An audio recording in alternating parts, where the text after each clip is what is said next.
기준계를 배웠습니다. 그런데 비슷한 말로 좌표계라는 게 있습니다. 그래서 먼저 기준계와 좌표계가 어떻게 다른지 한번 비교해보도록 하겠습니다.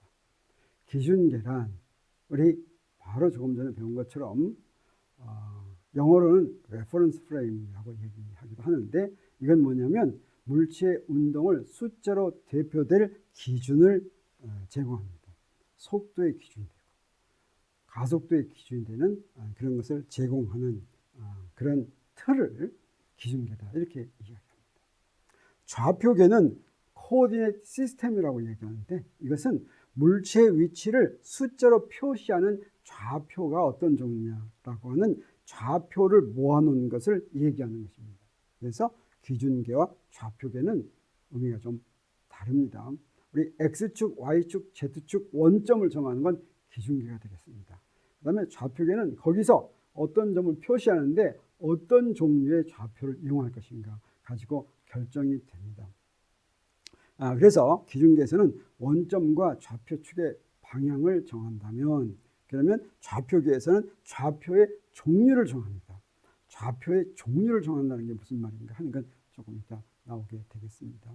기준계를 대표하는 말로 이런 게 있습니다. 관성기준계, 비관성기준계, 이런 말이 있습니다. 이건 우리가 앞으로 배우게 될 것입니다. 좌표계를 구분하는 말은 뭐가 있냐면 직각좌표계, 원통좌표계, 구좌표계, 이런 것들이 있습니다. 그래서 기준계와 좌표계는 조금 구분이 되는 걸 알 수가 있죠. 좌표계 중에서 가장 이해하기가 쉽고 간단한 것이 직각좌표계입니다. 이제 직각좌표계에 대해서 지금 이 시간에 좀 공부하려고 합니다. 좌표계의 종류는 여기에 지금 3차원 기준계를 이렇게 딱 정했습니다. X축, Y축, Z축을 정했어요. 그랬을 때 여기 한 점이 있다면 이 점의 위치를 표현하려고 합니다. P점이라고 하고, 이 P점의 위치를 표현하는 것을 좌표라고 하는데, 이 좌표를 무엇으로 할 것이냐에 따라서 좌표계의 종류가 구분이 됩니다. 첫 번째, 이 P점에서 X축에 이렇게 나누고서 여기다가 이렇게 X축에다가 수선을 내려갑니다. 이렇게 수선을 내려가면 그때 만나는 점을 뭐라고 그러냐면 X좌표다, 이렇게 얘기합니다. 그 다음에 Y좌표는 뭐겠어요? P점에서 Y축에 수선을 내려갑니다. 수선이라는 게 뭡니까? 그 축에 수직으로 내선 그 선이죠. 이 면은 전체가 다 Y축의 수직입니다. 그래서 이 면을 따라서 그리면 Y축의 수직으로 만나게 돼서 수선이 됩니다. 이걸 갖다가 Y좌표라고 합니다. 또 여기 요 평면을 따라서 이렇게 내려가면 그게 Z좌표가 되겠어요. Z축에 수선을 내려갔습니다. 그래서 직각좌표계란 영어로 rectangular coordinate system 이렇게 얘기하기도 하고, 또 하나 더 유명하게 알려진 게 카테지안 코디네이트 시스템입니다. 카테지안 코디네이트 시스템이 바로 직각좌표계를 얘기하는 것인데, 카테지안은 뭐냐면 데카르트를 의미합니다. 데카르트의 이름을 따서 직각좌표계 이름을 만든 겁니다. 그래서 직각좌표계는 P라는 점을 표현하기 위해서 세 개의 좌표로 X, Y, Z를 이용하는 것, 이것을 직각좌표계라고 합니다. 좌표계 종류에 또 뭐가 있다고 그랬습니까? 원통좌표계와 구좌표계가 있다고 그랬죠. 원통좌표계는 어떤 좌표를 이용하느냐? 똑같은 P점을 나타내는데 바로 이런 걸 나타냅니다. 여기가 뭡니까? 여기에 직육면체가 있으면 직육면체를 가운데로 딱 잘랐죠. 이 잘랐을 때 밑에 XY 평면에서 여기까지의 거리, 이걸 로라고 하면 이 거리를 원점에서 P점을 XY 평면의 수선으로 내려 그은 점까지의 거리입니다. 이걸 로좌표라고 합니다. 그 다음에 X축에서부터 저 로선까지 간 각, 요 각을 파이라고 하는데 파이. 그 다음에 직각좌표계의 좌표인 Z좌표, 요 세 개를 가지고 표현한 거, 이거를 원통좌표계라고 합니다. 그래서 원통좌표계는 실린드리컬 코디네이트 시스템이라고 하는데, 좌표로 무엇을 이용해요? 세 개의 좌표를 이용합니다. 로와 파이, Z를 이용하는 것, 이것을 원통좌표계라고 합니다. 마지막 또 하나 남은 게 뭐냐면 구좌표계가 있는데, 구좌표계는 뭡니까? 원점에서부터 P까지의 거리를 R이라고 하는데, 이 R을 좌표 중에 하나로 이용합니다. 그 다음에 두 개의 각을 이용합니다. 하나는 Z축에서부터 여기까지 내려간 그린 각입니다. 이걸 뭐라고 그런다고 그랬어요? 극각이라고 한다고 그랬죠. 극각을 세타라고 부릅니다. 그 다음에 어떻게 하느냐? 바로 요 파란색으로 표현된 평면까지의 각, 요거 X축에서부터 이거를 방위각이라고 합니다. 방위각. 요걸 파이로 이렇게 표시하는데 요 세 개의 좌표로 표시하는 거를 구좌표계라고 하고, 영어로는 뭐냐면 spherical coordinate system입니다. 좌표로 r, 세타, 파이로 표시하는 거, 이걸 구좌표계라고 합니다. 원통 좌표계와 구좌표계에 대해서는 우리가 나중에 더 배우겠습니다. 이 시간에는 직각 좌표계에 대해서 더 설명하겠습니다. 우리가 물리량을 또는 운동에 관한 것을 직각 좌표계에서 표현한다라고 하는 것은 무엇이냐면 세 개의 좌표를 x, y, z로만 표현하는 거 외에 벡터를 또 표시하려면 방향이 필요하죠. 이때 방향을 표현하는 것으로 단위 벡터가 있습니다. 단위 벡터는 어떻게 정의된 것이냐면 벡터에는 크기와 방향이 있는데 여기 이런 벡터가 있다고 하면 자, 이게 바로 벡터의 방향이죠. 그 다음에 여기서부터 여기까지의 거리가 벡터의 크기입니다. 단위 벡터는 어떻게 표시하냐면 여기다가 모자를 이렇게 씌웁니다. 이거 뭐라고 읽냐면 A hat 이렇게 읽어요. 이것은 A라는 벡터의 단위 벡터다, 이런 뜻이 되겠습니다. 그래서 A라는 벡터가 있으면 A라는 벡터와 방향은 같고 크기가 1인 벡터를 단위 벡터라고 이렇게 이야기합니다.